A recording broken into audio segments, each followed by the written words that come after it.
porter la croix. Ton histoire est une épopée des plus brillants exploits. God keep our land glorious and free. Oh Canada, we stand on guard for thee. Oh Canada, we stand on guard for thee.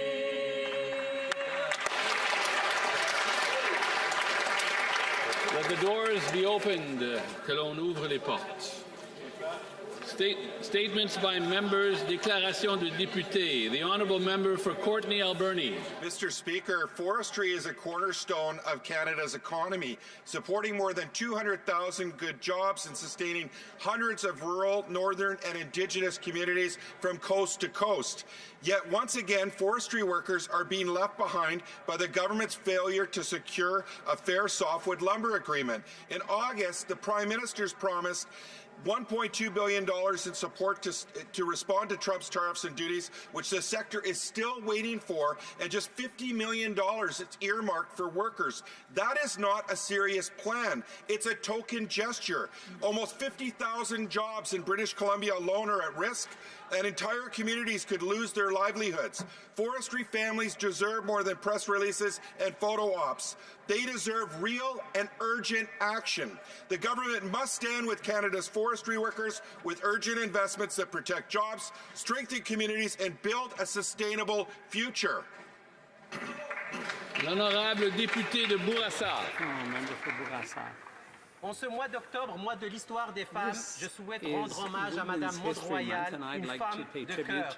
Une femme d'action qui a profondément marqué le comté de Bourassa. Pendant 15 ans, elle a dirigé avec passion le restaurant Saint-Hubert de Pinneuf, faisant de ce lieu un lieu de rassemblement et de solidarité. En 2018, au plus fort des travaux sur le boulevard Pinneuf, elle a joué un rôle clé dans la création d'associations des commerçants de Charleroi et Pinneuf, une initiative qui a contribué à avoir une SDC à Montréal-Nord. Depuis 7 ans, elle a siégé également au conseil d'administration de la Caisse She has also served on the board of directors of the Caisse Desjardins, Sauveur Récollet, Montreal North, where she is an active member of the Governance and Ethics Committee. Her commitment, vision, and love for her community make her an inspiration to us all. Merci Maud Royal, en ce mois de l'histoire des femmes. Merci pour votre leadership. Merci votre dévouement envers le comté de Bourassa. Un merci royal pour Maud Royal. Merci. The Honourable Member for Saskatoon West. Mr. Speaker, with Halloween almost here, Canadians aren't scared of ghosts. They're scared of the Liberal budget on November the 4th. After 10 years, families live in a haunted house of debt and a nightmare on Main Street. Monster deficits, prices that jump scare at the till, and vampire taxes draining paychecks. Under the Liberals, too many cupboards are bare. Empty bank accounts, empty fridges, empty stomachs. Canadians don't need another pumpkin spice speech or a Franken budget stitched together with buzzwords. They need conservative tax cut treats, not Liberal spending tricks. Conservatives are calling for something simple. Make life affordable. End the hidden taxes that spook the grocery bill. And stop the inflation tax by cutting waste and living within our means. Canadians have had enough of our carnival huckster Prime Minister using scare tactics. On November 4th, we better see a real budget, not s'mores of his candy-coated, stomach-churning fudget. It's time for the Liberals to put Canada first. Or will this budget be another nightmare on Wellington Street? Hear, hear. The Honourable Member for Scarborough Centre, Don Valley East. Mr. Speaker, I rise today to honour the Toronto International Celebration Church for its remarkable 25th anniversary celebration service. Founded in 2000 by Pastor Peter Youngren alongside current lead pastor Nathan Thurber, it has grown into a beacon of faith, love and community in North York. As a non-denominational evangelical church, it embodies the motto, "We love because God first loved us," welcoming over 1,000 worshippers from more than 70 nations each Sunday. This milestone reflects a quarter century of transformative impact, prayer services, outreach to shelters, youth programs, evangelism training, and specialized ministries like the Champions Club for Special Needs Families. Their global vision through World Impact Ministries has touched over 1,000 nations, fostering cultural harmony and purpose-driven lines right here in Toronto. Congratulations on 25th anniversary and your devotion. May the Honourable Member for Mission Mapsquee Abbotsford. Mr. Speaker, it's Small Business Week, and I want to take a moment to recognize the incredible role small businesses play in our communities and across the country. These entrepreneurs are the driving force behind innovation, job creation, and local economic growth. Small business owners are feeling the pressure, though, from rising costs, excessive red tape, unfair taxes, crime, and ongoing economic uncertainty. Unfortunately, their struggles have been ignored by this Liberal government. In recent years, Conservatives have pushed for overdue carbon rebates and against tax increases on payroll, capital gain, and excise taxes. We are also leading the charge on criminal justice reform so people can operate a business safely. We'll keep doing everything we can to help small businesses grow through red tape reduction and tax cuts. I encourage everyone this week to support a local small business and know on this side of the House we recognize the sacrifices of entrepreneurs make and the taxes they pay to keep Canada going. Thank you, Mr. Speaker. L'honorable député de Pontiac-Kiligan-Zibi. Monsieur le Président, en ce mois de l'histoire des femmes, je souhaite souligner la contribution exceptionnelle de Rosaline Dixon, une pionnière du Pontiac-Kiligan-Zibi. In 1942, together with her husband David, she acquired the Equity, the community newspapers of Shawville that has long served as the voice of our community. Rosaline went on to serve as its editor-in-chief for more than 30 years. A passionate, a dedicated journalist, Rosaline gave a voice to those who had none, but whose stories deserve to be told. Rosaline Dixon incarne la force, l'indépendance et la passion qui caractérisent les femmes bâtisseuses de notre pays, à l'image des femmes du Pontiac qui continuent de nous inspirer par leur force et leur leadership. Thank you, Rosaline. The Honourable Member from Newmarket Aurora. Mr. Speaker, October is Latin American and Hispanic Heritage Month, a time to celebrate the contributions of over 1 million Canadians of Hispanic and Latino heritage. When you think of Latin America, you think of flavor and music, of food like tacos or a soup that warms the soul on a cold Canadian winter, or music that makes you dance before you even realize it. At Fiesta in the Six, hundreds gather to celebrate those values, a reminder that our stories, though diverse, are bound by hope and love for this country that gave us a home and a future. Gabriel Garcia Marquez once wrote, "People don't stop pursuing dreams because they grow old. They grow old because they stop pursuing dreams." The journey might not be easy, but it is worth it. Keep dreaming, keep building, keep contributing in every field to this beautiful country we now call home. Que viva Latinoamérica y que viva Canadá. The Honourable Member for Richmond East Steveston. Mr. Speaker, my hometown of Richmond, British Columbia, known for having the longest life expectancy in Canada, was recently recognized as Canada's most active city, winning the Participaction Community Challenge presented by Novo Nordisk. Participaction is a national charity dedicated to promoting physical activity in Canada since 1971. The Most Active City Award came with $100,000 to support physical activity and support in our community.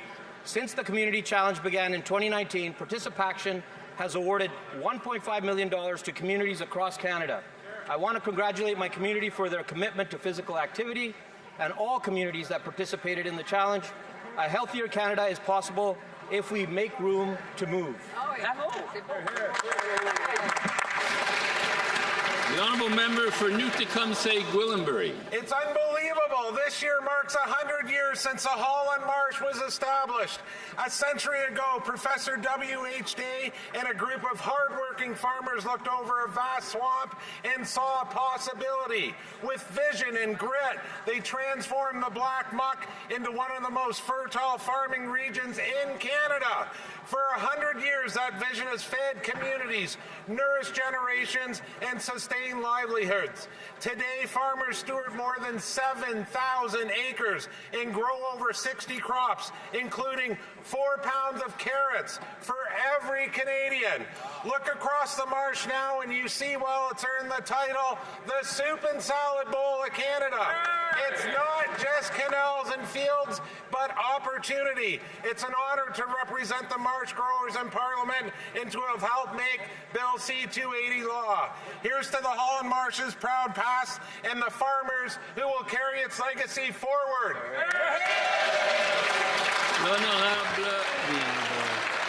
L'honorable député de Belleuil-Chambly.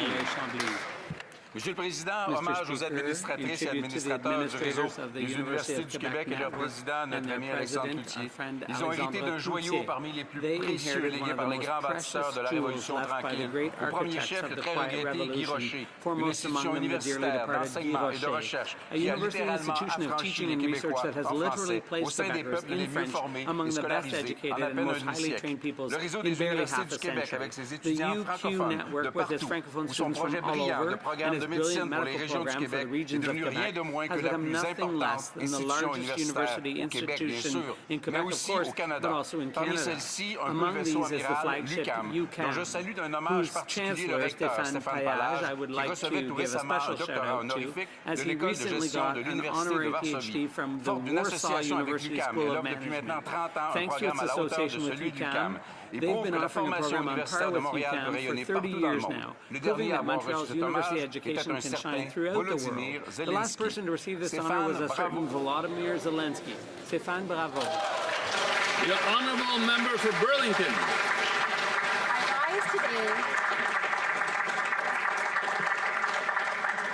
I rise today to recognize Burlington Mayor Marianne Mead Ward and the Halton Elected Representatives Group, which I am honored to be part of, for launching the Elect Respect campaign. This initiative began as a conversation among women elected at all levels of government in Burlington, where we recognized a shared reality of harassment and threats. From those conversations came a commitment to create a safer, more respectful culture in public life. Elect Respect calls on both elected officials and citizens to pledge respectful and inclusive participation in our democracy. It reminds us that debate should be about ideas, not personal attacks, and that integrity and respect must guide our discourse. Sadly, harassment toward elected officials has been on the rise. In 2023, the RCMP reported more than 2,600 threats, double the year before. Campaigns like Elect Respect matter because they call on all of us to set a better tone for our colleagues, for our constituents, and for the next generation of leaders. I encourage all members of this House to join me in taking... The honourable member for Peace River Westlock. Promised to make Canada an energy superpower and get projects built at lightning speed. 6 months later, not a single project permit has been granted. Not one. No pipelines, no mines, no energy corridors, just broken promise after broken promise. Now he pushes forward with his emissions cap. That will wipe out $40 billion in investment here in Canada, will drive away investment from across Canada, and cost over 40,000 jobs right here at home. More broken promises. The Prime Minister seems to think that supporting oil and gas starts and ends with cheering for the Edmonton Oilers. Mr. Speaker, Albertans don't need a Prime Minister to come up with a national wish list. We need him to get out of the way. A Conservative government would scrap the emissions cap. We would end Bill C-49 and C-69. We would scrap the industrial carbon tax. Instead of broken promises, we would restore the promise of Canada that hard work would buy an affordable home in a safe neighborhood that you could put food on the table for every Canadian. Thank you, Mr. Speaker. The honourable member for Beaches East York. Mr. Speaker, Joey Band is an incredible story of Canadian innovation and entrepreneurship. Haley Mullins, Ashley Wade, and Sarah Cox are co-founders of the company whose medical device Haley invented and globally patented in 2013. Joey Band is a data-backed device used by hospitals around the world to safely support skin-to-skin contact and bonding for thousands of newborns. Hospitals that use it have reported higher breastfeeding rates, reduced NICU admissions, reduced opioid use, and healthier outcomes for mothers and babies. This ingenuity received an honorable mention in Time Best Inventions of 2025, a timely recognition as this is the WHO's Year of Maternal and Newborn Health, a call for nations to invest in early life innovation. Joey Band is also part of the Femtech Canada network of 200 companies dedicated to advancing women's health technology. When still only 17% of women are international patent holders, Joey Band's success shows us what happens when we support Canadian femtech and women's entrepreneurship. We drive progress in health, equity, and innovation. Thank you, Mr. Speaker. The honourable member for Carlton Trail, Eagle Creek. In a scathing report from the Auditor General yesterday, it was revealed that complaints against the CRA's contact centres have risen 145% in the last 3 years. Their phone system is nearly 4 times over budget, costing taxpayers more than $190 million, where few get through, and the ones that do receive the wrong information 83% of the time. To add insult to injury, this Liberal government failed to properly review contracts worth tens of millions of dollars before issuing payments. Quote, there was no process documented or followed to ensure the amounts invoiced were accurate. Sound familiar? The Auditor General found the same issue during the Liberals' Arrive scam where, and I quote, federal policies were frequently disregarded. Canadians are stuck with more of the same Liberal incompetence. Conservatives will continue to hold this government to account on their repeated failures to ensure Canadians receive value for their money. The honourable member for Surrey Newton. Mr. Speaker, Canadians want safe neighbourhoods where families and businesses can thrive. Last week, I was proud to join my BC colleagues in Surrey for an echo announcement highlighting our government's new steps to combat crime. These measures include tougher bail conditions for repeat violent offenders, stronger penalties for organized retail theft, and additional 1,000 new RCMP personnel across this country. This investment will help ensure that fast-growing communities like Surrey have the resources needed to keep pace with growth and protect public safety. Our government is listening to Canadians, supporting law enforcement, and taking real action to keep our streets and communities safe. The honourable member for Nanaimo, Ladysmith. Loaves and Fishes Community Food Bank, based in Nanaimo, feeds more than 15,000 families up and down the island who can't afford to keep up with rising grocery prices. They've done everything right, but they're still waiting for the $5 million in federal funding they were promised by this Liberal government. The Prime Minister said he would be judged by the prices Canadians pay at the grocery store, and Canadians are paying the price. Food inflation is double what it should be and beyond what we can afford. Liberal deficits are driving inflation every step of the way. Hidden Liberal taxes on fuel, on packaging, and on production are baked into every grocery bill. Canadians don't see them on their receipts, but they feel them every time they buy food. I'll be watching this next federal budget closely, Mr. Speaker, and I'll be following up with this government to make sure Loaves and Fishes gets every penny. The honourable member for London West. Mr. Speaker, on October 15th, I had the pleasure of joining local partners to announce 42 affordable housing units. That's 42 Londoners that will now have a place to call home. I want to thank the City of London and Indwell for their leadership and continued investment in the well-being of our communities. Build Canada Homes is a national strategy that will get housing built faster, smarter, and more affordably. It will cut red tape, unlock public land, and preserve existing affordable rentals in the country. It brings every level of government together with mayors, builders, and nonprofits to deliver homes that Canadians can actually afford in every region across this country. This is what leadership looks like, Mr. Speaker. And while the Conservatives continue to talk down on Canada, our government is getting things built, and Canadians can trust that we will get this job done. Thank you. Oral questions, questions orales. The honourable leader of the opposition. Monsieur le Président, aujourd'hui, je vais rencontrer le Premier ministre pour parler du 10e budget libéral.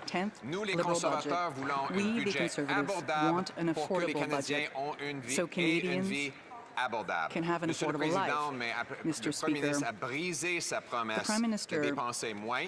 Il a did not doublé le keep his déficit promise qu'il to a spend hérité less. de son He doubled the gouvernement. deficit he Et inherited. maintenant, l'inflation est en And hausse. now the inflation En fait, rates tous les are mesures climbing. sont plus In élevées fact, que le all cible de la measures Banque are du Canada. higher Est-ce que le than Premier ministre va the Bank of accepter Canada target. nos Will the revendications Prime pour un Minister budget abordable et agree une to vie what we're abordable pour les looking Canadiens? for an affordable life for Le Canadians? très honorable Premier ministre. The Right Honourable Prime Minister. Monsieur le Président, ce sera Mr. Speaker, un budget it abordable will et un be an budget affordable audacieux. budget and an Abordable en ce ambitious qui one. concerne les dépenses opérationnelles, on va Affordable for avoir un operational assainissement expenditures. des dépenses opérationnelles. We will Mais on va clean up operational investir au expenditures, Canada. but we will be Ce sera le investing plus in grand Canada. This will investissement be dans the notre pays, largest investment in our dans country, notre histoire. in the history of our country. The Honourable Leader of the Opposition. Monsieur le Président, c'est exactement ce Mr. que ce Speaker, gouvernement that libéral is a exactly what promis il y a this 10 Liberal ans. Mais le government résultat, promised 10 years ils ont ago. But doublé la what's the dette, result? They doublé les doubled the files debt, d'attente aux they banques doubled wait lines alimentaires, at doublé food le coût banks, du logement doubled et the les cost of investissements housing, and sont tombés investments plus ici have au dropped Canada que dans tous more les so pays here du in G7 Canada et tout than dans in toute any l'histoire other du Canada. G7 country Aujourd'hui, and in the il y a history of 2 Canada. millions de Canadiens Today, qui there are doivent 2 million faire Canadians recours aux who banques need to turn alimentaires to food et banks. l'inflation alimentaire est en And food hausse inflation galopante is aujourd'hui. Est-ce que le Premier ministre skyrocketing. va apprendre de ses Will the erreurs, Prime Minister learn from réduire his les lessons, déficits et éliminer les reduce taxes deficits, cachées sur la nourriture? and eliminate hidden taxes on food? Le très honorable Premier ministre. The Right Honourable Prime Minister. Monsieur le Président, Mr. comme je Speaker, viens de dire, as I've ce just sera said, un this assainissement will des be dépenses a opérationnelles. cleaning Pour la up première of fois operational dans une expenditures décennie for the first dans time in a decade dans ce pays. in this Deuxièmement, country. en ce qui Second, concerne le taux d'inflation, ce sera le with respect to inflation, 21e mois it will be que the le taux d'inflation 21st ici au month Canada in a row that the rate of inflation cible de la Banque is du in Canada. keeping with the Bank of 2,4 Canada's et la target fourchette range. est That's 1 à 3. 2.4, and the range is 1 to 3. The Honourable Leader of the Opposition. Speaker, today the Prime Minister and I will meet to discuss the 10th Liberal budget deficit. Our priority as Conservatives is an affordable budget for an affordable cost of living for the Canadian people. The Prime Minister promised he would spend less, but his deficit spending is 100% more. He promised he'd be judged by the prices at the grocery store. Well, they're now rising at 2 times the Bank of Canada's target, and inflation is now once again out of control. Will the Prime Minister learn from the inflationary, costly failures of the 10 years of Liberal government and accept our plan for an affordable budget for an affordable life? The Right Honourable Prime Minister. Mr.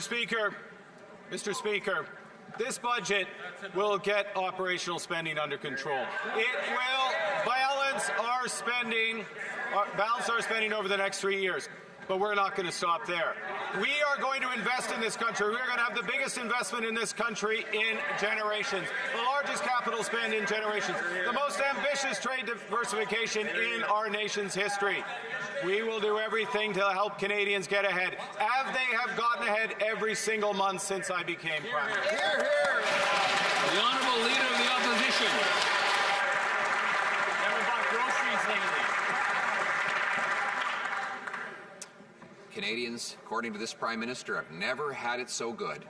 If you're that single mother out there walking down the grocery aisle looking at prices rise before your eyes, if you're that senior choosing between eating and heating, if you're one of the countless Canadians who see that roasted coffee is up 41% since the Prime Minister took office, that nuts and seeds up 15%, that food price inflation is now double the target, or if you're one of those 2 million people that are lined up at food banks every single month, the Prime Minister says you've never had it so good.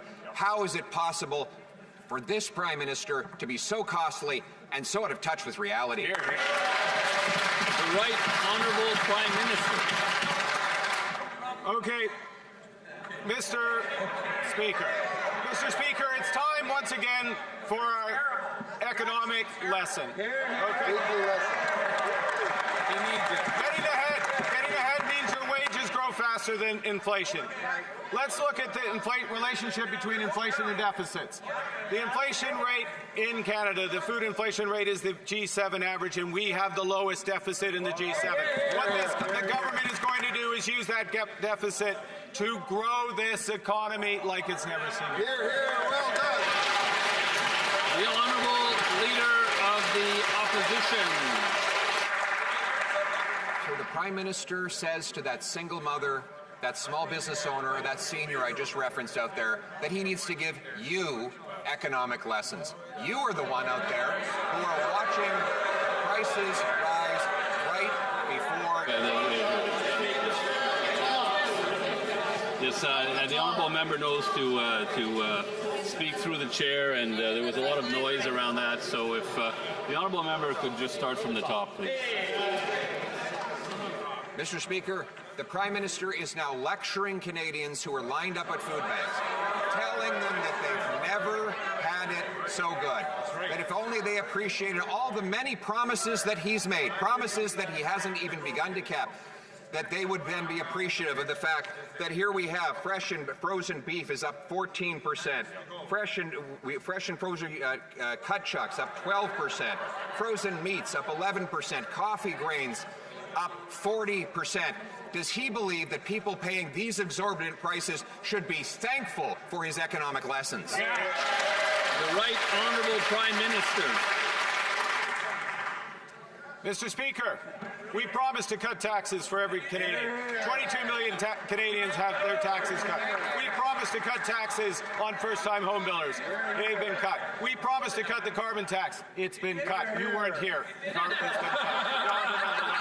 It's been cut. And we promised to build this country strong. November 4th, this House will have a choice. Are you with us for those single mothers? Are you with us for those farmers? Are you with us to build this country strong so they can get it?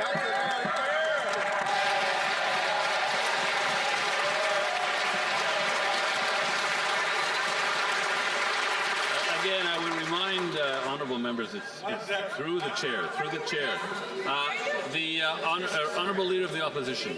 Mr. Speaker, I think he meant to say, are you with us for the bankers and bondholders who will be collecting record interest payments on the newly doubled national debt?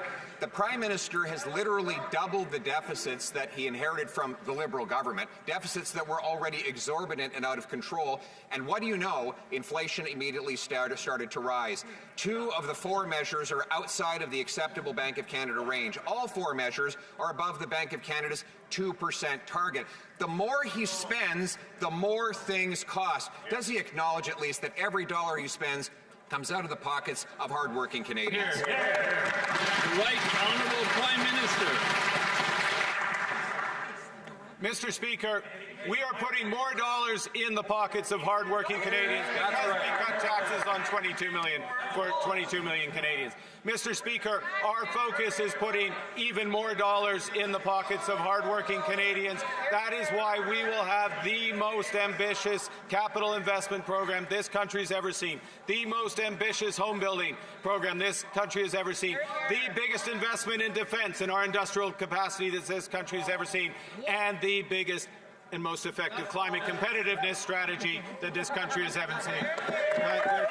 Honorable député Belleuil-Sandy.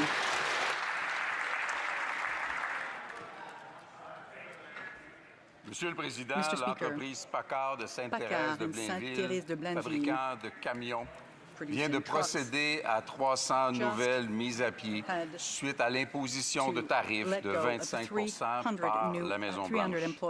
6 mois après l'élection, qui, grâce à ce premier ministre, devait disposer de même des tarifs et de la négociation commerciale. Est-ce que le premier ministre assure les travailleurs et l'entreprise que coûte que coûte, les emplois et l'entreprise seront protégés? Le très honorable Premier ministre. Monsieur le Président, nous sommes très déçus par la situation au Packard. À Stellantis, puis à GM, dans le secteur d'automobile. Je sais. Et nous avons déjà le meilleur accord avec les États-Unis. Nous avons le plus bas tarif pour les autos et les camions. Mais nous travaillons et nous négocions avec les Américains. Mais on va assurer les travailleurs du Packard comme l'a mentionné. L'honorable député de Belleuil-Chambly. Si ça, c'est le meilleur accord, Monsieur le Président, je ne veux pas voir le pire. Et ça suscite beaucoup d'inquiétudes. Les gens ont besoin d'un minimum de certitude. Est-ce que le Premier ministre peut nous assurer hors de tout doute, notamment suite à l'abandon de la taxe de 3% sur les géants du Web, que l'exception culturelle sera protégée dans la négociation sur les tarifs et que la gestion de l'offre sera protégée dans son intégralité, incluant la transformation et dans les pourcentages, sans aucun compromis. Le très honorable Premier ministre. Monsieur le Président, je peux assurer la Chambre. On va protéger la gestion de l'offre dans les négociations. On va protéger la culture québécoise et la culture canadienne dans les négociations. Tout en point final. L'honorable député de Belleuil-Chambly. Avant le point final, il faut mettre intégralement. Maintenant, on a la situation de la forêt. Et là, on ne parle plus de protection. On parle littéralement de sauvetage. La forêt, les industries forestières subissent une crise pire que celle de 2008. Les fermetures, les mises à pied se multiplient. Des centaines d'emplois viennent d'être perdus à Saint-Michel-des-Saints. Est-ce que le premier ministre peut nous garantir que face à des tarifs et des droits compensatoires de 45 il y aura un plan de sauvetage immédiat, complet de l'économie des régions forestières du Québec? Le très honorable Premier ministre. Monsieur le Président, il y a un plan, il y a des initiatives. La ministre de l'Industrie vient d'annoncer une initiative qui va fournir le financement pour le secteur forestier au Québec et à travers le Canada. Un projet de financement de la Banque de développement canadienne. Il y a aussi le fonds de stratégie, le fonds de renouvellement stratégique dans le secteur forestier. C'est un plan dans l'ensemble et un plan complet. Leader of the opposition. Mr. Speaker, the Prime Minister has tried to deny the existence of continued hidden Liberal taxes on groceries. But Canada's leading food price expert, the food professor, Sylvain Charlebois, has said the exact opposite. He says, and I quote, "The industrial carbon tax, the worst part is still there." He was referring to the fact that farmers pay the tax on the steel that goes into their farm equipment, combines, tractors, and bins, and on their fertilizer. Is the Prime Minister really going to expect Canadians who can't pay their grocery bills to believe that the cost of the carbon tax on our farmers does not get passed on at the grocery shelf? The Right Honourable Prime Minister. No. Mr. Speaker, I'm going to quote independent research, Mr. Speaker, the Canadian Climate Institute, which finds that the impact of the industrial carbon tax, now wait for it, the net impact of the industrial carbon tax on food prices, it is on average around 0%.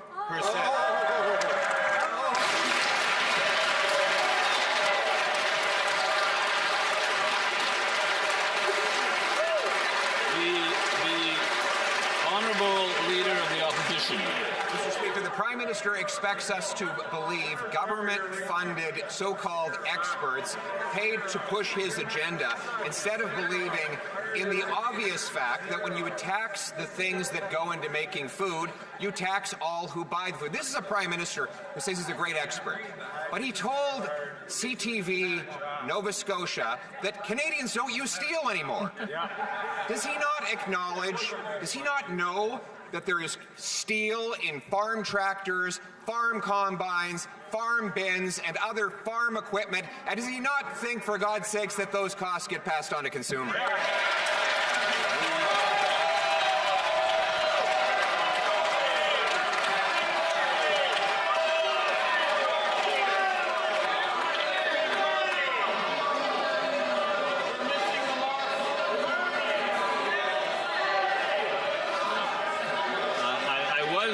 Hoping to end as close to 3 as possible, but it might not be possible today. The Honourable Government House Leader.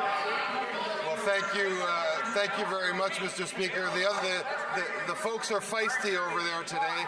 What I will say is we've been hearing all week, all month, since the beginning of this session about these imaginary taxes.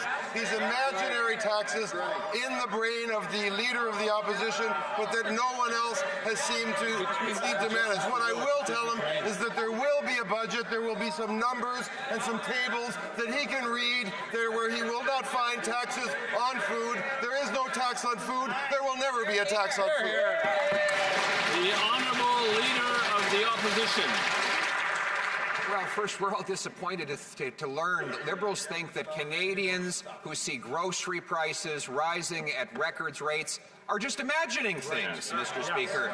And further disappointed to see that this Prime Minister cannot stand in his place and address real questions about the cost of groceries for Canadians. It's not just the industrial carbon tax, Mr. Speaker. It is also the government's fuel standard, which, according to their own department, is going to increase the cost of fuel by 17 cents on the farmers and the truckers who bring us our food. Does he really expect consumers to believe that won't?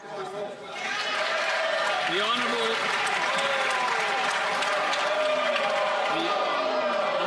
Minister of Jobs and Families. Thank you, Mr. Speaker. And what's not imaginary is that Canadians know who they can trust. In fact, time and again, they've looked at these Conservatives across the aisle vote against their very interests, whether it's things like the school nutrition program, whether it's things like early learning and childcare, which, oh, by the way, Mr. Speaker, has got the average cost of childcare down to $16 a day. Mr. Speaker, these are real savings for real Canadian families, and the only thing imaginary is their own perception. The Honourable Leader of the Opposition. Mr. Speaker, it is really disappointed this Prime Minister refuses to stand up and debate the real cost of his taxes on Canadian food consumers. It's the same thing with the auto sector. He promised that he would negotiate a win. He promised to get a rapid deal. Still no win, still no deal. Elbows gone missing, and so are the jobs. Today we saw Paccard au Québec. Il y a 300 emplois qui sont perdus. Last week, we saw that it was Ingersoll, the Cami plant, and before that, the GM plant in Oshawa. Is the Prime Minister selling out the auto sector in his attempt to back down to the U.S. President? Yeah.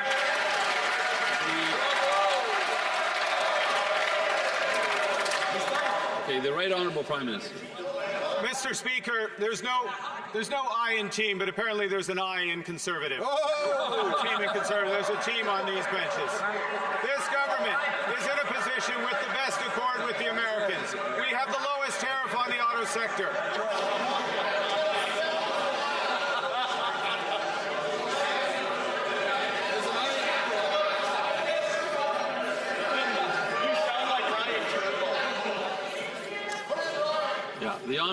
The Right Honourable Prime Minister from the top, please.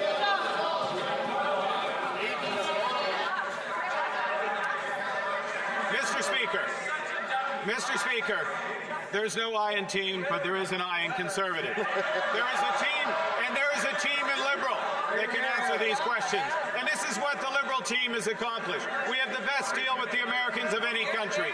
We have the lowest tariff on our automobiles and trucks of any country, but we are not satisfied. That is why we are negotiating a new accord on steel, on aluminum, on energy, and on auto. The Honourable Leader of the Opposition. The question was about jobs, and he responds with a spelling bee, Mr. Speaker. This is the guy who's supposed to negotiate a win for us, a guy who said he'd have a deal by July 21st. He's the guy who said he's had his elbows up, and since that time, his elbows have gone missing, Mr. Speaker. The Canadian people need those jobs. He promised he would protect those jobs. Will he stand up today, look the auto workers in Ontario and Quebec in the eye, and tell them why he abandoned them and sold them out? The Honourable Minister responsible for Canada-US trade. Mr. Speaker, our government has no difficulty looking at the hard-working women and men who work in our auto industry and in industries across the country to say that we're fighting for their jobs. We're standing up to the Americans for unjustified tariffs. We're negotiating what we think will be agreements that will be in the best interest of Canadian workers and the Canadian economy. And what we're also doing at the same time, Mr. Speaker, is taking steps to support those very industries in Canada. That's what we were elected to do. That's what the Prime Minister's doing with everybody on this side of the House. The Honourable Leader of the Opposition. That was not what this Prime Minister promised. He promised that he would negotiate a win. He promised that he would have a deal by July 21st. Neither of those things happened. He went to the auto sector and told the workers that not only would he protect their jobs, but there would be an all-in-Canada supply chain that is being dismantled right before our eyes. And it's not just his trade negotiating failures, it's his EV mandate, which has slammed the brakes on any investment in auto manufacturing in this country. If the Prime Minister take personal responsibility for this and announce today an end to the EV mandate so we can get our workers back to jobs.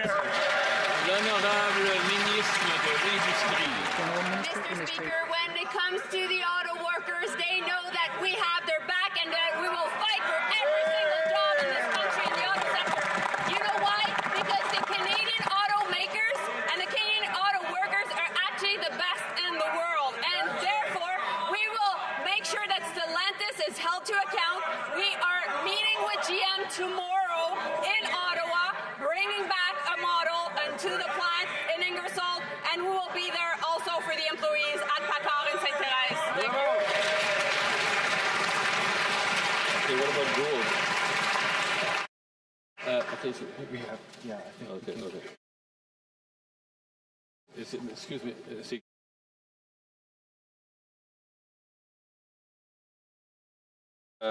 L'honorable député. The honourable member. Wait. Okay, the honourable Leader of the Opposition. Mr. Speaker, the Prime Minister's failures and capitulations are not just vis-a-vis the United States. He promised he would stand up for Western Canadian farmers, but canola tariffs have now more than doubled. The Prime Minister, in response to this, has given the communist regime in China the billion-dollar taxpayer-funded loans so that we can buy Chinese-made ships. And now he's announced that he's further conceded by removing tariffs on Chinese-made steel. Why is it that in addition to selling out the auto workers, he sold out our farmers and rewarded foreign dictatorships that target them with tariffs? The Honourable Minister of Agriculture and Agri-Food. Mr. Speaker, our new government was elected to expand and diversify over international trade with reliable partners. We are in a volatile global economy. We are defending our trade interests. We are expanding into new markets, and we are working alongside our farmers in every aspect. Thank you, Mr. Speaker. L'honorable député d'Abitibi-Témiscamingue. Monsieur le Président, le service est pire que jamais à l'Agence de revenus du Canada. La vérificatrice générale confirmait hier que 8 ans après un rapport accablant de son bureau, les services aux citoyens à l'Agence ont dégénéré. La situation ne s'est pas améliorée. Seulement 5% des citoyens ont réussi à parler à un agent à l'intérieur de la norme de service de 15 minutes. 5%. Les libéraux ne peuvent pas prétendre qu'ils n'étaient pas au courant. La VG les avait avertis dès 2017 et n'ont simplement rien réglé. Après 8 ans d'inaction, quand est-ce que les libéraux vont prendre la responsabilité? Les gens sont tannés d'attendre. L'honorable secrétaire parlementaire, la ministre de l'Industrie. Monsieur le Président, merci. Nous sommes en action, Thank you, Monsieur Mr. le Speaker. Président. Déjà, We're taking action, le Mr. ministre des Speaker. Finances Already, the Minister of Finance ordered the procéder CRA à une examination de ces demanded procédés that et the nous allons leur CIA, donner les ressources financières nécessaires pour engager Canada du Revenue personnel Agency et avoir look at the work that it is pour doing répondre à ces and be in a enjeux position to qui sont très respond to the importants, Monsieur le needs. These Président. are very important measures. Le député de Mirabel. The honourable member from Monsieur le Mirabel. Président, là, ça ne s'améliore pas à l'Agence du revenu du Canada. La Mr. vérificatrice Speaker, things are générale not confirmait improving at the hier ce Canada qu'on sait Revenue déjà, Agency. Yesterday, yesterday, the Auditor General confirmed that they're not even answering the phone, but it gets worse. The Auditor General revealed that if you do manage to get through to the agency, the chances of getting the right answers to your questions are 17%. 17%, that means you have as much chance of getting a good answer from the CRA as you do of getting an answer in French from the Prime Minister. When is the Minister going to solve this fiasco? Honourable Parliamentary Secretary. Mr. Speaker, we did not wait for the Auditor General's report to take action. We sent clear instructions to the CRA so that it would change its way of doing business. What a show. Everyone's talking over. You feel as though you're in a daycare over here. So we are taking action, Mr. Speaker. We're going to improve services at the CRA.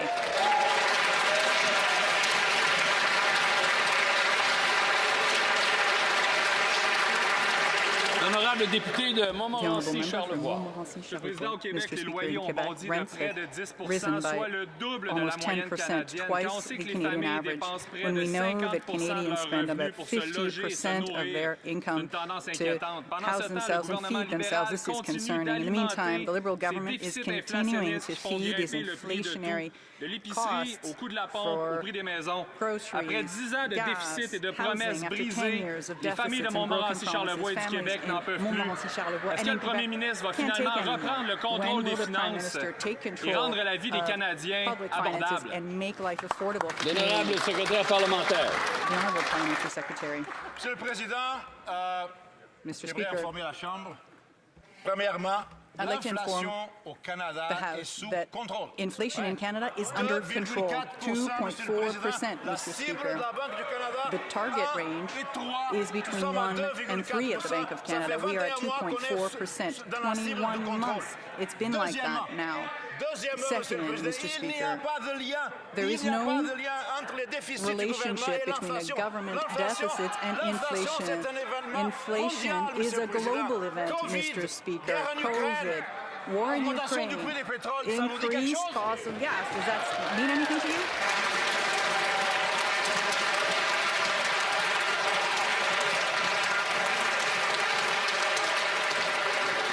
Encore une fois, on ne s'adresse pas directement au président. L'honorable député de Montmorency-Charlevoix. Le président de Montmorency-Charlevoix, les familles, les aînés et les entrepreneurs n'arrivent plus à suivre le rythme. Les économistes nous disent qu'on est dans une économie de récession. Le coût du logement a explosé, près de 10% de hausse des loyers au Québec, pendant que les taux d'intérêt alimentés par les déficits libéraux étranglent les propriétaires et les PME. Les libéraux ont promis de s'occuper de la classe moyenne, mais ce qu'ils ont fait, c'est de la mettre à genoux. Quand le premier ministre va-t-il cesser de faire payer le prix de l'inflation de ces déficits aux familles et mettre un frein à ces dépenses irresponsables? Merci, Monsieur le Président. Puis à la lumière des échanges qu'on a durant cette période de questions, il est évident que les économistes sont de ce côté-ci de la Chambre, sont pas de ce côté de la Chambre. Maintenant, quand tu veux parler des familles de Montmorency-Charlevoix, qu'est-ce qu'il a à leur dire quand il a voté contre? What does he have to say to them when he voted against the child care benefits that helped thousands of them, when he voted against the dental care plan, or the leader of the opposition doesn't even think it exists? That's 6 million Canadians who have access to this. We have no lectures to hear from them when it comes time to help Canadian families. That's what we do on a daily basis. The honourable member for Terranova, the Peninsulas. When this Liberal government creates deficits by spending more than what they receive in taxes, that creates inflation, costing Canadians more at the grocery store, more at the gas station, and more everywhere else. New inflation data confirms Canadians are being crushed by these Liberal deficits. All 3 core inflation measures are alarming. In just the last year, grocery inflation is up 4% and rent inflation is up by nearly 5%. When will these Liberals get the inflationary deficits under control to make life more affordable for Canadians instead of trying to outspend Justin Trudeau? The Honourable Minister of Jobs and Families. Mr. Speaker, our government is focused on making the investments that are going to help Canadians get ahead, whether it's investing in major projects, whether it's investing in affordable housing, whether it's investing in early learning and childcare so people can make the best wages possible. Our government is focused on one thing, and that's Canadian success. Canadians know that too, Mr. Speaker. They don't trust those guys to protect their interests. They don't trust those guys for the long-term thinking that results in better outcomes for their families and their children. That's why we're on this side of the House. The Honourable Member for Mission Matsqui Abbotsford. Speaker, I represent one of the most trade-exposed regions in Canada, and Canadian manufacturers are being crushed by the industrial carbon tax and rising inflation. From steel, aerospace, and auto parts to food processing, every step in the supply chain is costing more. Manufacturers can't compete when the cost of everything keeps rising and businesses are burdened with more and more red tape. Will the Prime Minister finally admit that his industrial carbon tax policy and red tape policies like the plastic registry are unnecessary burdens doing nothing to improve competitiveness or to protect the environment? L'Honorable Ministre de l'Industrie. Minister of Industry. Of course, we'll be there to protect jobs, to create jobs, and attract talent and investment. And when it comes to creating jobs, particularly in the manufacturing sector, we're doing this through our new defense industrial strategy, which will be about buy, build, and partner. And of course, we'll do that through major projects. Across the country, we've already announced 5 major projects worth $60 billion in private capital. We're coming up with the next step with new projects before Grey Cup. By the way, Grey Cup, November 16, Mr. Speaker. The Honourable Member for Mission Matsqui. Mr. Speaker, if the Industry Minister had to be burdened with the paperwork and the bills that small businesses are facing today, she would act differently in this House. Take the food and beverage industry, for example. They run on razor-thin margins, and after 10 years of liberal deficits, food inflation continues to rise, 4% this year. That's forcing restaurants to charge more and make less. Is this government willing to address any of the costs that small businesses are facing, or will it keep borrowing, spending, and driving inflation even higher while job creators are left paying the price? The Honourable Minister for Women, Gender Equality, Tourism and Small Business. Thank you, Mr. Speaker. Our government understands the importance of Canadian industries, and that is why, Mr. Speaker, we introduced the Buy Canadian policy to strengthen supply chains and support small businesses with the opportunities to succeed right here in Canada. We're also supporting small businesses hard hit by the tariffs, expanding the Business Development Bank of Canada loans by up to $5 million, and launched the $5 billion Strategic Response Fund so that businesses can adopt and pivot during these challenging times. And Mr. Speaker, we're also reducing red tape, unlike what the member just said just now. Mr. Speaker, these measures are going to support Canadian industries, support Canadian workers, and support our small businesses. And Mr. Speaker, happy Small Business Week. The Honourable Member for Carleton.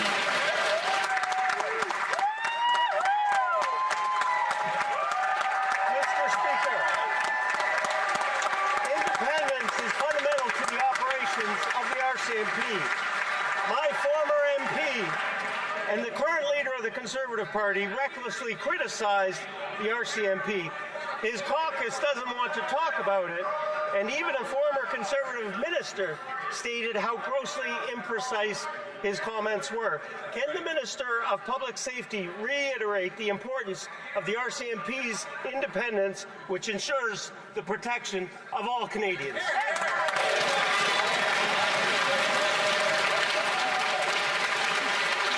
The Honourable Minister of Public Safety. I want to thank the member for Carleton for this very important question, Mr. Speaker. The Leader of the Opposition has made some irresponsible statements relating to the RCMP. As you're aware, Mr. Speaker, the RCMP play an integral role in the safety and security of Canadians. It's an independent organization that abides by the rule of law.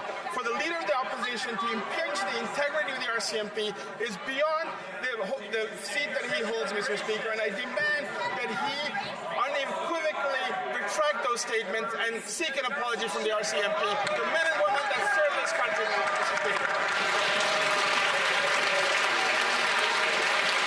The Honourable Member for Middlesex, London.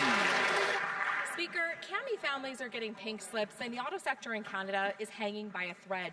The Liberal EV mandate is a bumper sticker, not a plan.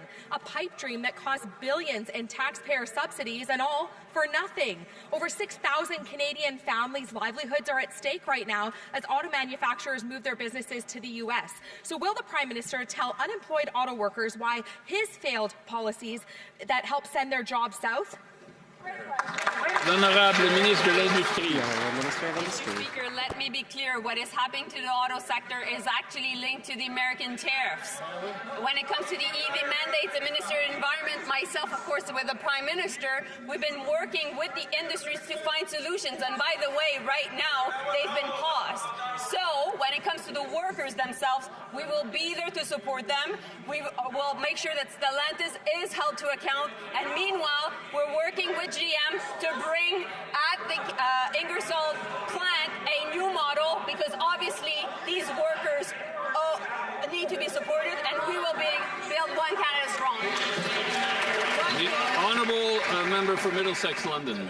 Mr. Speaker, that's just more talk from the Liberals that does nothing to help people. CAMI workers in Ingersoll are worried about paying their mortgages and putting food on the tables. Right. After handing out billions in subsidies, CAMI's indefinite layoffs, they come at the cost of the Liberals' failure to negotiate protections for workers. When CAMI bleeds, so do part suppliers, tool and die makers, truckers, diners, and other small businesses across Middlesex London and southwestern Ontario. So will the Prime Minister look the auto workers in the eye and explain to them why he failed to protect their jobs? The Honourable Minister of Industry. The Prime Minister is working with Doug Ford. I'm working with Vic Vitelli, and we're also working with Unifor to bring back a new model at Ingersoll. And we will make sure to put pressure on GM as they need to honor their contracts. And meanwhile, we will make sure that indeed the workers that we look in the eyes have confidence that we're fighting for their jobs. The honourable member for Brampton West. Mr. Speaker, Stellantis got $15 billion of taxpayer money. That's over $1,000 from every Canadian household. And what's the result? 3,000 Canadian workers are losing their job as production moves to the U.S. If that's the Liberal job protection, Canadians should be alarmed. Will the Prime Minister tell us exactly how many Canadian jobs are guaranteed in that $15 billion deal? Or did the Liberals just write a blank check to protect corporate profits, not Canadian workers? L'honorable ministre de l'Industrie. Speaker, I understand the frustration on the part of my colleague who's from the region. That being said, I think we have to set facts extremely straight. That's right. Because obviously the support to the sector was linked to the fact that there would be production of batteries. As the production has only started, obviously $15 billion of federal taxpayers' money have not been invested. What is at stake, though, is that we negotiated very well the contracts to support the Brampton plant, and therefore the opposition, including the Conservatives, will have access to these contracts in committee, and they will see that we have the workers back. The honourable member for Essex. Mr. Speaker, the Finance Minister handed $10 billion to Stellantis to create 2,500 jobs in Windsor, but now they're threatening to ship 3,000 jobs from Brampton to the U.S. These Liberals have abandoned Canadian auto workers who don't know how they'll provide for their families and their futures. What job guarantees do the Liberals actually negotiate? And if there's nothing to hide, why won't they release the contracts outlining the specific details of the Canada-wide job guarantees? Good question. L'honorable ministre Honourable responsable Minister du Commerce responsible Canada. for Canada-US trade. Thank you, Our Mr. Speaker. colleague knows very well that we're working to support auto workers and the sector in Canada. There's over 100 years, Mr. Speaker, of proud history in making vehicles in Canada. That's a manufacturing sector that's important to every part of the country. That's why not only are we taking measures with the Government of Ontario and partners across the country, unions, to support the industry and those workers, we're also negotiating with the Americans so that we can get a deal that's in the interest of the long-term security of Canada's auto sector. Honorable député de Louis Saint-Laurent, Kiawanrock.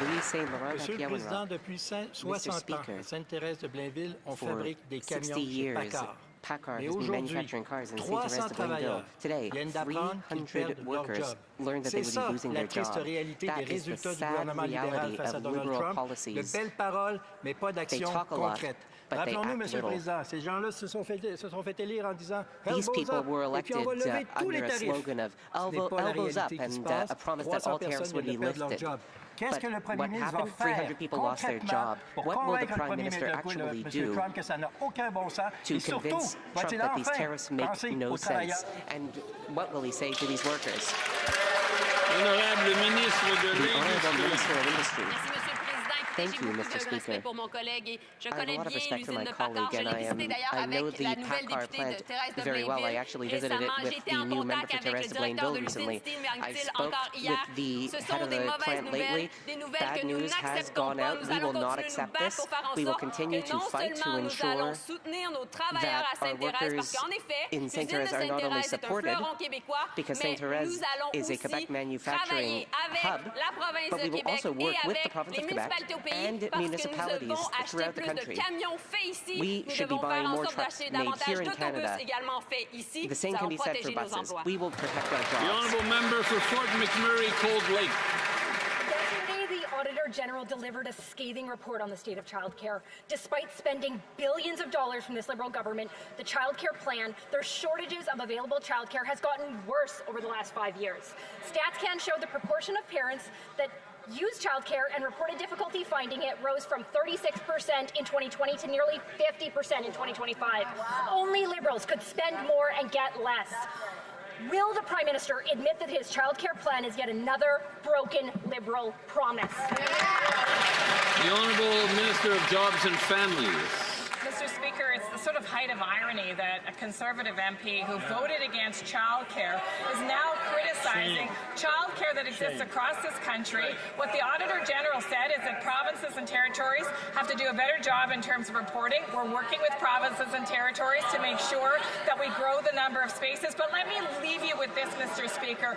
$16.50 a day. That's the average price families are paying for childcare, and that's a huge savings for Canadian families. The Honourable Member for Fort McMurray, Cold Lake. Typical Liberals blame everyone but themselves. They committed to build 250,000 new childcare spaces in 5 years. 3 years in, less than half.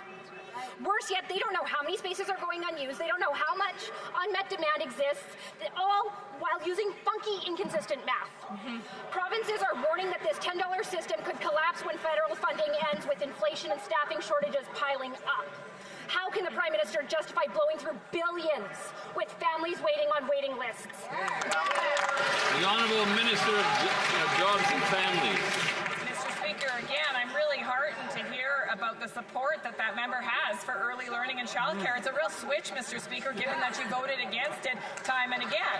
But I will say this, Mr. Speaker, I have a meeting with my counterpart this afternoon with the Minister from Alberta to talk about exactly that, how we take the next steps together, because as that member would know, jurisdiction over childcare lives in provinces and territories. We have funded this system to such an extent that, Mr. Speaker, the average family is paying $16.50 a day. What a savings for Canadian families.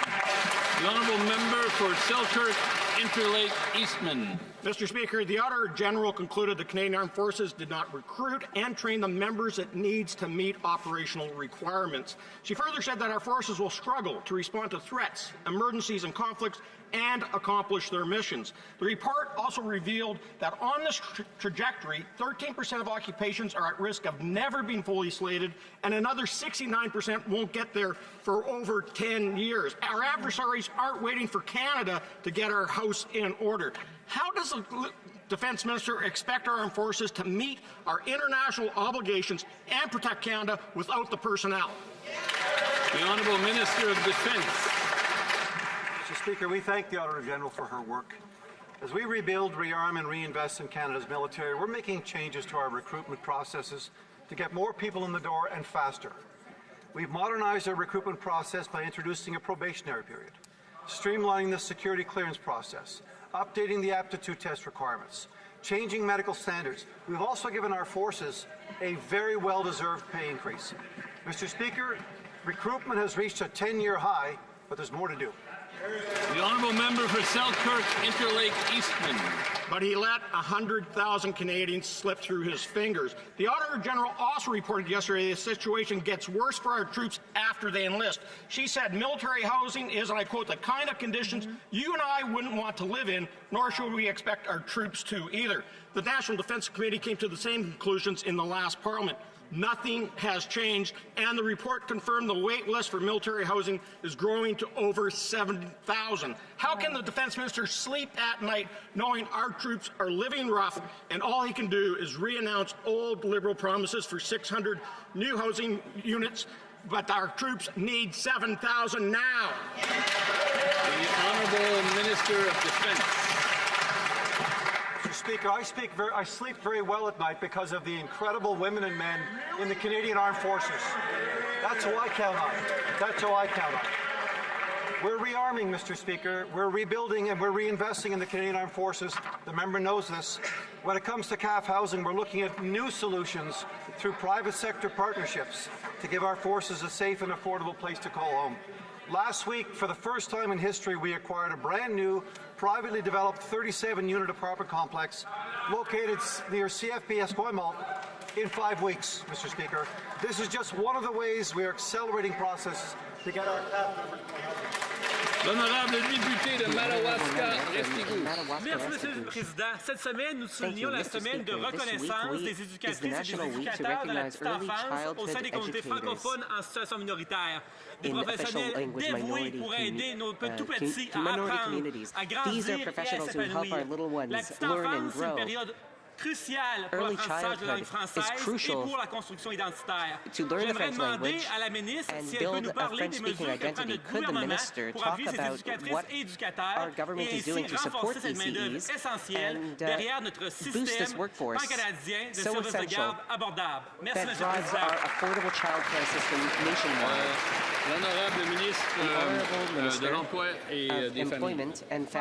Merci, Monsieur le Président. Thank you, Mr. Speaker. I would like to thank my colleague from Madawaska-Restigouche for highlighting the exceptional work of early childhood educators throughout the country. Our government has invested over $1 billion to hire, train, and retain more ECEs. We are working with provinces and territories to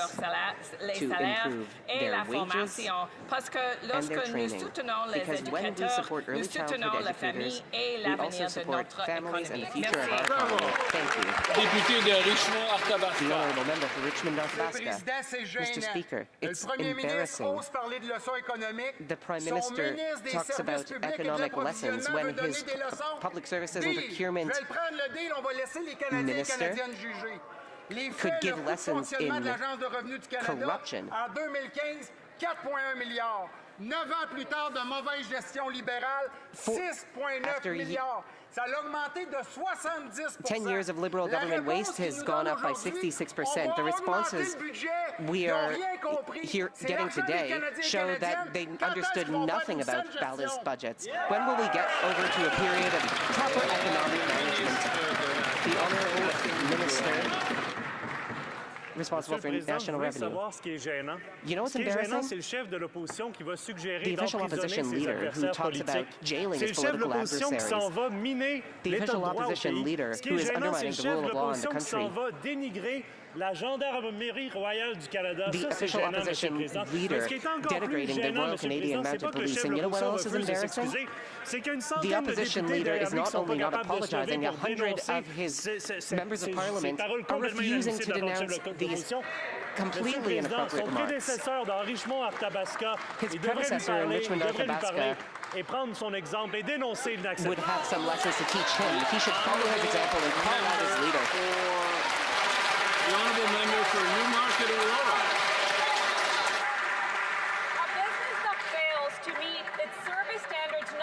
of the time would go bankrupt. But under this Liberal government, that's the standard at the CRA. And what's their answer? Throw more money at the problem. Costs are up 70%, but still 8.6 million calls are being deflected, and 83% of the answers to individual tax questions are wrong. Even the CRA chatbot got questions wrong 2/3 of the time. It's hopeless. If this Liberal government can't even manage its own revenue agency, how can Canadians trust it to ever balance the budget? The Honourable Secretary of State for Financial Institutions. Thank you, Mr. Speaker. Mr. Speaker, Canadians deserve timely, reliable, and accurate service from the CRA. And that's why we thank the Auditor General for her report. Earlier this fall, we embarked upon a 100-day plan to strengthen service, improve access, and eliminate unacceptable delays. And we have good news. Since the launch of the plan, CRA call center service levels have more than doubled. 89% of Canadians getting an answer within 15 minutes. Wow. That is good news. This report will help the CRA build on significant service improvements it has made since September. It will also help guide our government to work. The Honourable Member for Swift Current Grasslands Kindersley.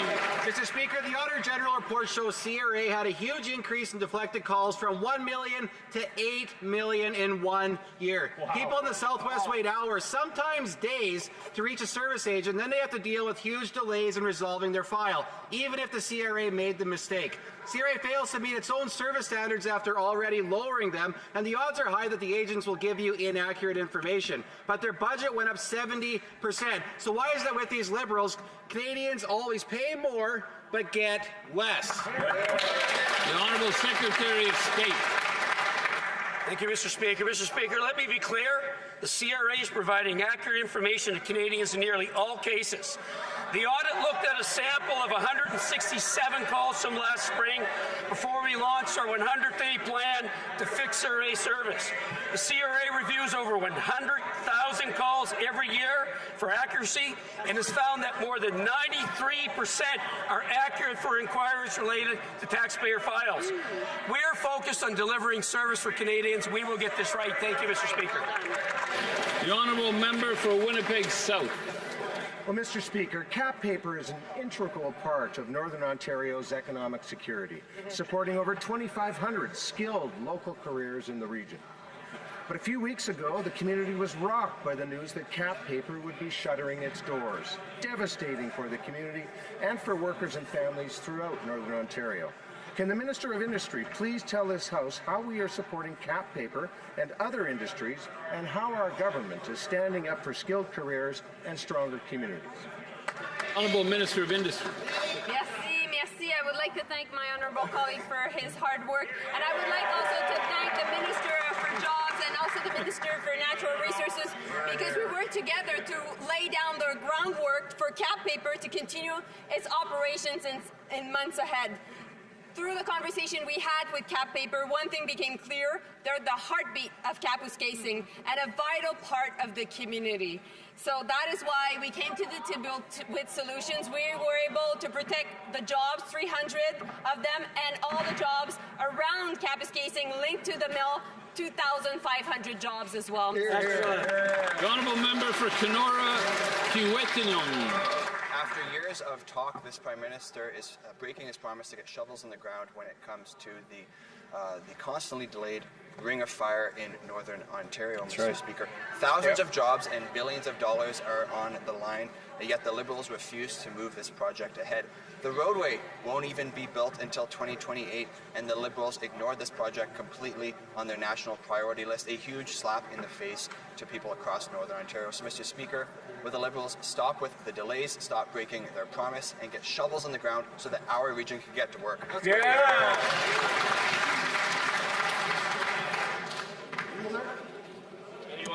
Honourable Minister of Jobs and Families. Thunder Bay, Superior North, and the Minister of Jobs and Families. I agree with the member. member that the Ring of Fire is an extremely important deposit in Northern Ontario.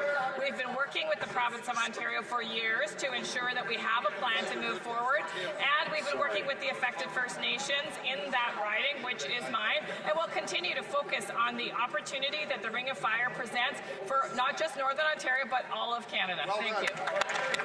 L'honorable député de Rosemont, la petite patrie. À l'aéroport Trudeau, la multinationale New West avait un contrat de repas pour Air Canada. Cette compagnie savait qu'elle allait perdre le contrat, mais a quand même fait venir des travailleurs étrangers temporaires avec des permis fermés de 3 ans.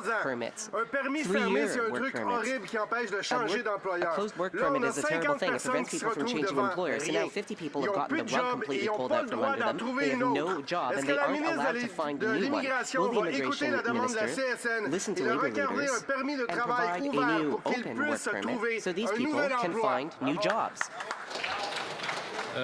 L'honorable ministre de la Citoyenneté et de l'Immigration. Merci beaucoup, Monsieur le Président. Permettez-moi de rectifier un peu la situation. Le programme de travailleurs étrangers temporaires vise à permettre aux employeurs canadiens d'embaucher des travailleurs étrangers lorsqu'il n'y a pas de Canadiens ou des résidents permanents qualifiés. Nous continuons de réduire le nombre de travailleurs temporaires et on va travailler avec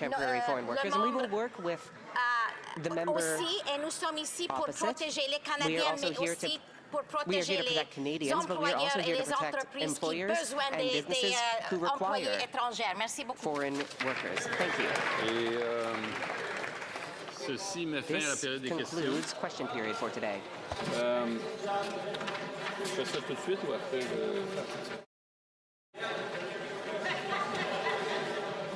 Je désire informer la Chambre que le volume des oreillettes sera maintenant réinitialisé. I think there's some sarcasm there.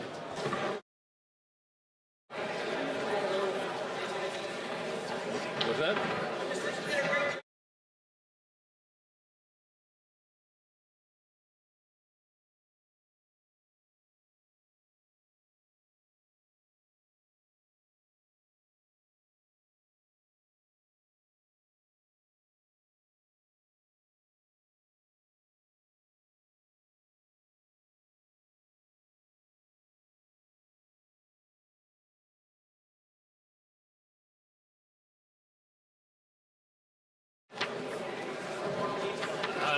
Si les députés, si les collègues pourraient, ceux qui doivent quitter la Chambre, si ils et elles pourraient le faire assez rapidement et assez silencieusement, on doit continuer à l'étape des affaires courantes, ordinaires.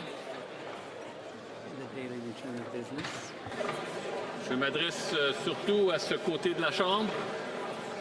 I'm speaking particularly to this side of the House.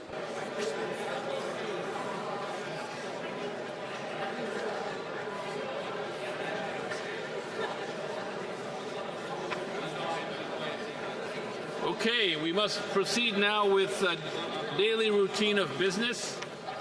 I would ask the members to leave quietly if they must leave. Dépôt de documents. Tabling of documents. Dépôt de projet de loi émanant du gouvernement. Of government bills. Déclaration de ministre. Statements by ministers. Rapport de délégation interparlementaire. Reports from interparliamentary delegations.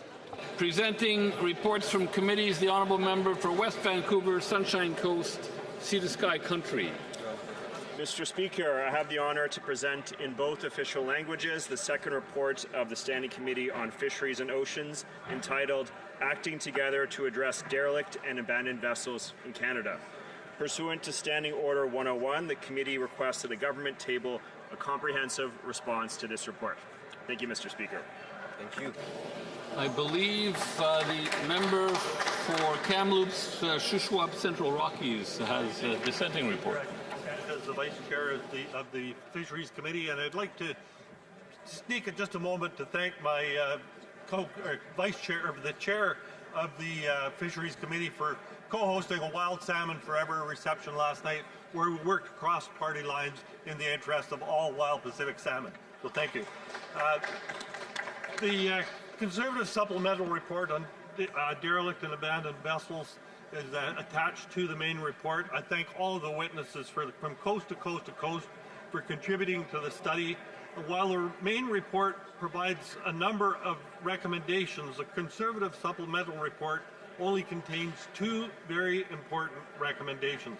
Mr. Speaker, I urge all Canadians, especially those concerned with derelict and abandoned vessels, to read the reports, especially the Conservative supplemental report, for the solutions it provides, and let their local MPs know that it's time for the Liberal government to get serious about protecting our waters, fisheries, and biodiversity. Thank you. Introduction of private members' bills. Mr. Johns, seconded by Mr. Boulris. Mr. Boulris moves for leave to introduce a bill entitled An Act Respecting the National Day of Remembrance to honor Canadian Armed Forces members who have lost their lives in peacetime in Canada. The motion is deemed adopted. The Honourable Member for Courtenay-Alberni. Mr. Speaker, I'm honoured to rise today to introduce the Peacetime Service and Sacrifice Memorial Day Act. Today marks 11 years since Corporal Nathan Cirillo was shot and killed while standing guard at the National War Museum in Ottawa. And on Monday marked 11 years since Warrant Officer Patrice Vincent was killed by a vehicular attack while on duty in Quebec. Since 1914, an estimated 2,000 Canadian Armed Forces members have lost their lives in non-combat roles on Canadian soil during peacetime. And I will take time, Mr. Speaker, if I could, to extend condolences to each and every one of their family members. This bill aims to honor these Canadian Armed Force members who made the ultimate sacrifice in service of their country. This bill proposes that on October 22nd become known as Peacetime Service and Sacrifice Memorial Day, and that the national flag of Canada on the Peace Tower be lowered to half-mast on this day. I'd like to thank the member for Rosemont Le Petit Patrice for seconding this bill. I'd also like to thank the former member for Cowichan Malahat Langford, Alistair McGregor, who tabled this bill in the last Parliament. I'm honoured to carry this bill forward, and I hope all members in this House will support it. Thank you, Mr. Speaker. Mr. John, seconded by Mr. Boulris, moves that the bill be now read a first time and to be printed. This motion is deemed adopted. First reading of this bill, première lecture de ce projet de loi. When shall the bill be read a second time? At the next sitting of the House. First reading of Senate public bills. Motions. The Honourable Member for Cambridge. Mr. Speaker, there have been consultations among the parties, and I believe you will find unanimous consent for the following: that notwithstanding any standing order or usual practice of the House, Bill S-1001, an act to authorize Gore Mutual Insurance Company to apply to be continued as a body corporate under the laws of the province of Quebec, be deemed to have been read a second time and referred to a committee of the whole, deemed considered in committee of the whole, deemed reported without amendment, deemed concurred in at report stage, and deemed read a third time and passed.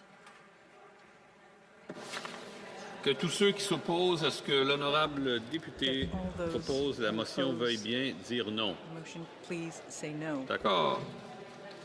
La Chambre a entendu l'énoncé de la motion. Que tous ceux qui s'opposent à la motion veuillent bien dire non. For all those who are opposed, please say nay. Adopté. Adopté. Passed. Third reading of this bill, troisième lecture de ce projet de loi.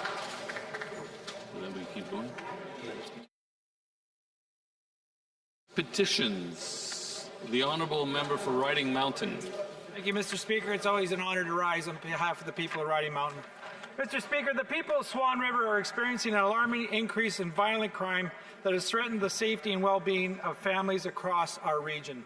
A recent report by the Manitoba West District RCMP found that over an 18-month period, just 2 offenders in Swan River were responsible for over 150 offences. Petitioners continue to suffer the consequences of the soft-on-crime Liberal policies like C5 that repealed mandatory jail time for serious crimes, and Bill C75, which forces judges to release repeat violent offenders right back onto the streets. Petitioners in the Swan Valley want to see an end to the Liberals' reckless catch-and-release policies so that criminals can stay behind bars. This is why the people of Swan River are demanding jail, not bail, for violent repeat offenders. And I support the good people of Swan River. The honourable member for Mission Mascui Abbotsford. Well, thank you, Mr. Speaker. I rise today to present a petition on behalf of small businesses, including convenience stores, to remove restrictions on the sale of nicotine pouches. Many adult Canadians make use of nicotine pouches to help them quit other tobacco products by relieving cravings and withdrawal symptoms. Only allowing pharmacies to sell the product from behind the counter takes away the freedom of choice on where and how adults can access such products. Small businesses have a track record of selling age-restricted products, including nicotine replacement theories. The petitioners call on the Minister of Health to remove the restriction, and they would also like to remind the government that in British Columbia, hard drugs are legalized, but they won't let convenience stores sell a nicotine pouch. Honourable member for Algonquin, Renfrew, Pembroke.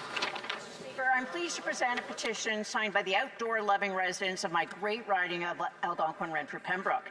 The petitioners are calling on the government to intervene in the aerial spraying of toxic substances. They are concerned the spraying of these substances may pose serious health challenges to the rural and Indigenous residents living in the valley and will disrupt local ecosystems. The nature-loving petitioners are calling for this government to ensure the use of toxic chemicals in our forests does not occur at all. And I'll be presenting more petitions on this matter, Mr. Speaker. Honourable member for Vaudreuil. Who's the guy who just got up? On behalf of animal rights activists and cat lovers across the country, those that signed this petition from across the country, Mr. Speaker, are doing so in hopes that the Government of Canada will take action to help support and stem the tide of over 4 million homeless cats across the country, Mr. Speaker. They're calling upon the Government of Canada